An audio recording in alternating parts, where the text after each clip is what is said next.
Hezbollah প্রধান হাসান নাসরুল্লাহর মৃত্যুর পর একটি প্রশ্ন সামনে আসছে, হিজবুল্লাহ নেতাদের এভাবে হত্যা করে কি সংগঠনটিকে দমিয়ে রাখা যাবে? 27 সেপ্টেম্বর শুক্রবার বৈরুতে ইসরায়েলি বিমান হামলায় নিহত হন হিজবুল্লাহ প্রধান হাসান নাসরুল্লাহ। তার মৃত্যু হিজবুল্লাহর জন্য একটি বড় ধাক্কা। তার মৃত্যুর পর প্রশ্ন আসতে থাকে এই সংগঠনের ভবিষ্যৎ নিয়ে।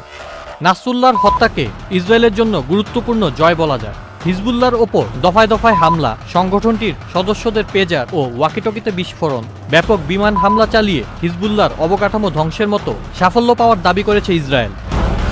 নাসরুল্লাহকে হারিয়ে হিজবুল্লাহ এখন বিশৃঙ্খলার মধ্যে পড়লেও এত দ্রুত এই সশস্ত্র গোষ্ঠীর শেষ লেখা যাবে না। পূর্বের ইতিহাস বলে হিজবুল্লাহকে একেবারে নিশ্চিহ্ন করা ইসরায়েলের জন্য কঠিন, কারণ তাদের ঘুরে দাঁড়ানোর ইতিহাস রয়েছে।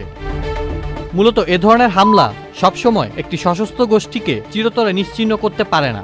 2008 সালে ইসরায়েল হিজবুল্লাহ সামরিক নেতা ইমাদ মুগনিয়াকে সিরিয়ার দামেস্কে হত্যা করে। তাকে হত্যার পর থেকে সংগঠনটি আরও শক্তিশালী হয়েছে। 4 বছর আগে ইসরায়েল হামাসের প্রতিষ্ঠাতা শেখ আহমেদ ইয়াসিনকে হত্যা করে, তাতেও হামাসকে দমানো যায়নি। তারা 2023 সালে 7 অক্টোবর ইসরায়েলে বড় ধরনের হামলা করেছে।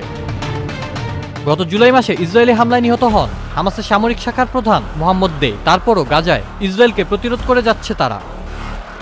সাবেক মার্কিন প্রেসিডেন্ট ডোনাল্ড ট্রাম্পের আমলে বাগদাদে হামলা করে 2020 সালের জানুয়ারিতে ইরানের রেভলিউশনারি গার্ডসের প্রধান কাসেম সোলাইমানিকে হত্যা করে মার্কিন বাহিনী, কিন্তু তার মৃত্যু ইরানের শক্তিকে দমাতে পারেনি। বরঞ্চ হিজবুল্লাহ, হামাস ও ইয়েমেনের হুতি বিদ্রোহীরা ইসরায়েল ও ইরাকে মার্কিন লক্ষ্যবস্তুতে হামলা করে যাচ্ছে। তাই ইতিহাস থেকে বলাই যায় হিজবুল্লাহ আবার ঘুরে দাঁড়াবে এবং ইসরায়েলের বিরুদ্ধে তাদের দীর্ঘ লড়াই চালু রাখতে অন্য নেতাদের দায়িত্ব বন্টন করে দেবে। আউসাফুল ইসলাম আকিব, চ্যানেল আই।